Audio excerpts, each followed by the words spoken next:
السلام عليكم ورحمة الله وبركاته.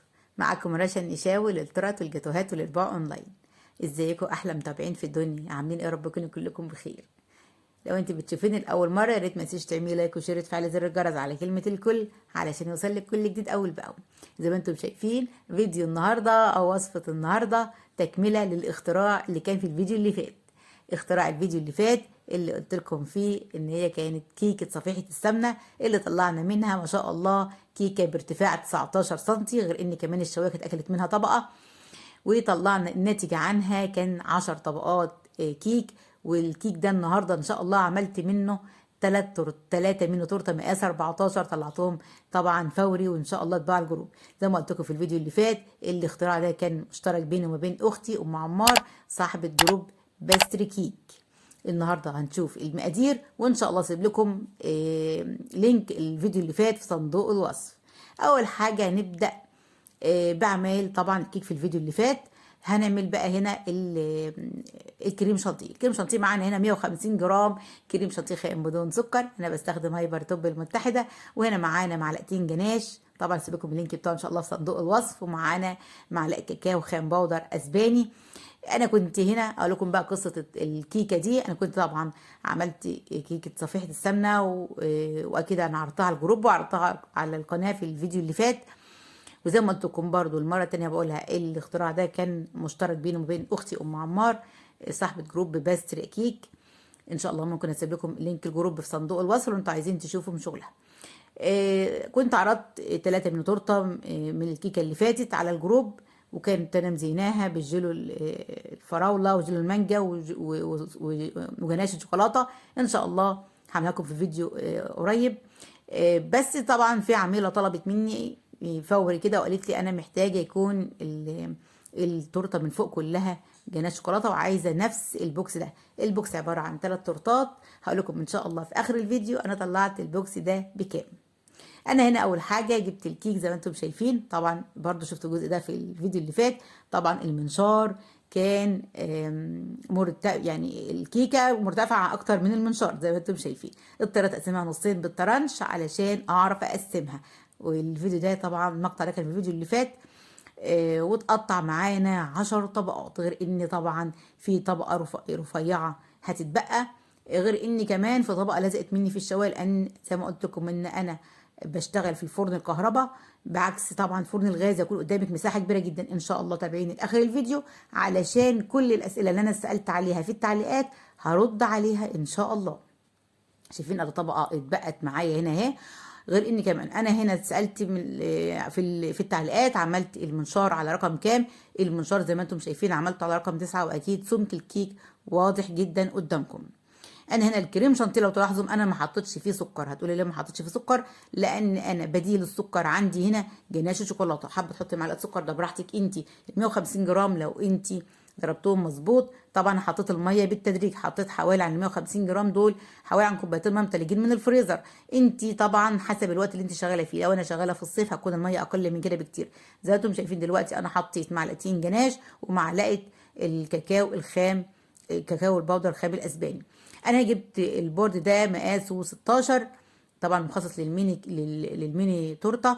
وحطيت معلقه كريم شانتيه بعد ما حطيت طبعا الكريم شانتيه في كيس حلواني زي ما انتم شايفين. والمره التانيه انا بقول ما حطيتش سكر على الكريم شانتيه.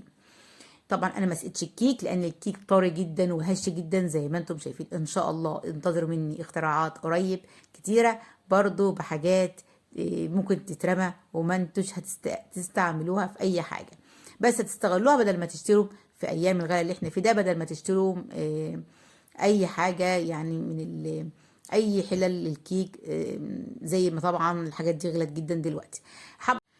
انا هنا زي ما انتم شايفين بتعامل مع التورته زيها زي اي تورته عاديه، مفيش اي مشكله خالص. شايفين سمك الكيك ما شاء الله، سمك الكيك جميل جدا، اكيد واضح قدامكم.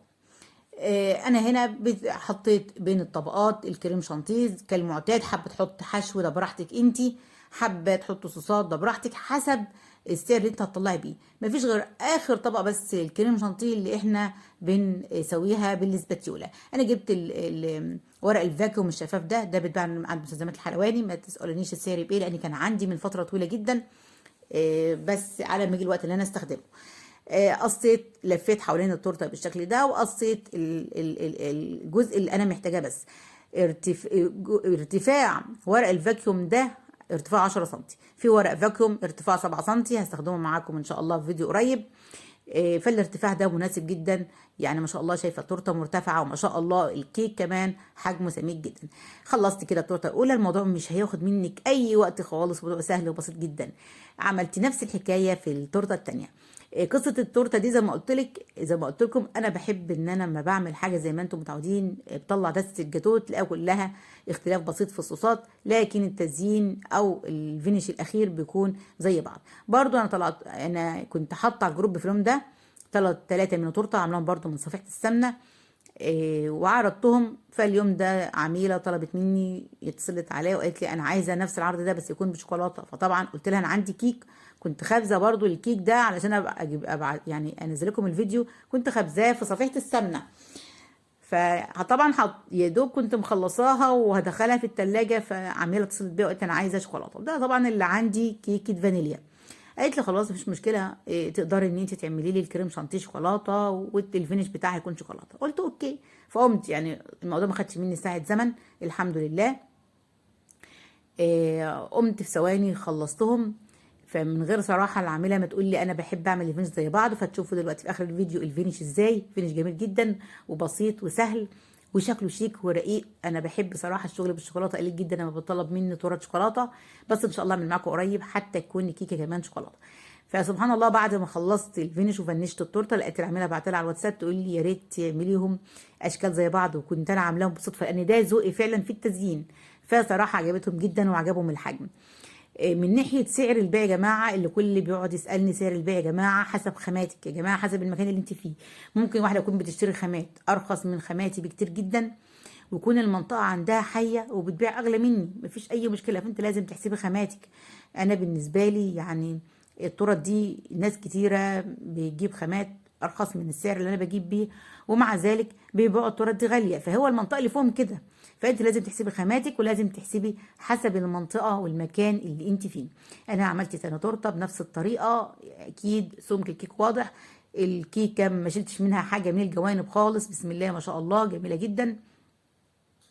هتشوفوها ان شاء الله برضو الفينش الاخير في نهايه الفيديو. شايفين خلصت كده الثلاث تورت بنفس الطريقه. خلاص الثلاث تورت شايفين ادي ارتفاعها ارتفاع 10 سم جميل جدا.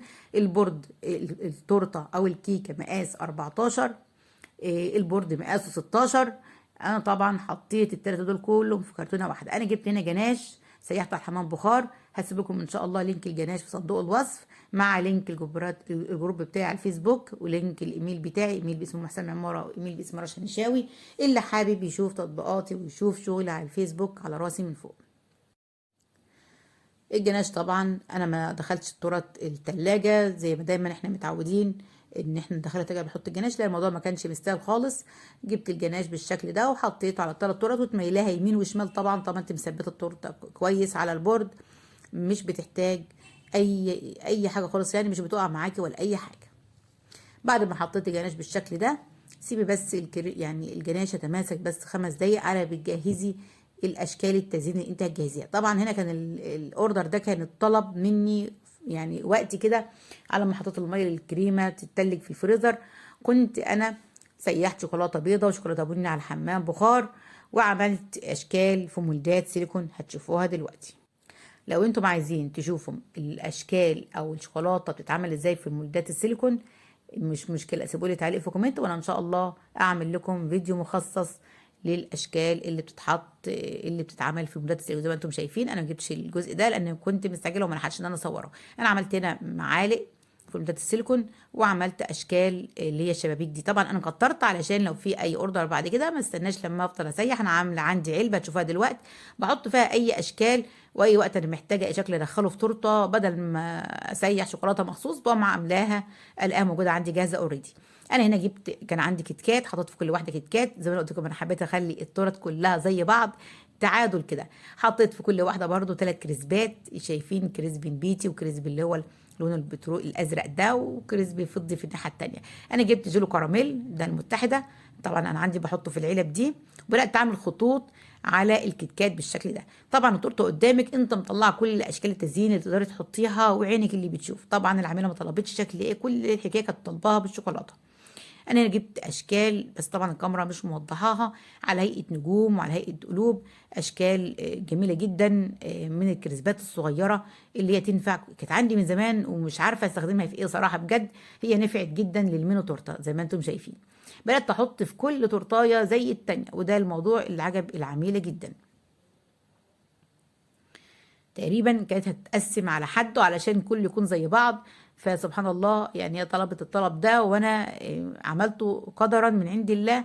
لان انا بحب كده فعلا، مش بحب اعمل كل شويه حاجه، يعني ما كانش ينفع ادخل معاهم تورته بالفاكهه مع الشوكولاته، فهو ده ذوقي فعلا. طبعا الفينش هنا والتزيين بتاعك انت وبراحتك انت. انا بقى اعمل تزيين، هقول لكم على الاسئله اللي سالت عليها في التعليقات. في حد كان سال ان ممكن تنزل الرف تحت شويه، علشان انا قلت في الفيديو ان التورته ان الكيكه بتاعتي وهي في الصفحه خبطت في الشوايه وكلت الوش اللي فوق. الكلام ده يا حبايبي بالنسبه انا الفرن بتاعي كان فرن بالكهرباء، وانا حطيت الصفيحه فيها او الكيكه من اول رف لحد اخر رف، جابت الطول كله. لو انتوا عايزين ابقى اصور لكم شكل الكيكه في الفرن بيكون ازاي، سيبوا لي تعليق في كومنت ان شاء الله اصورها لكم في كيكه بعد كده.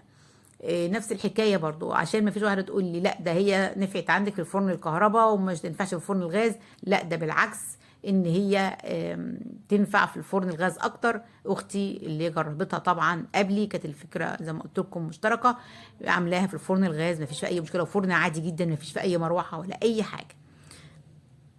جربيها وان شاء الله النتيجه تطلع معاكي مبهره. انا جبت هنا خلصت رصيت كده كل الشوكولاتات دي والكريسبات على التورته زي ما انتم شايفين، وجبت شريط ستان احمر لفيته عليهم. شايفين ارتفاع التورته، ارتفاعها 10 سم، ارتفاع جميل جدا.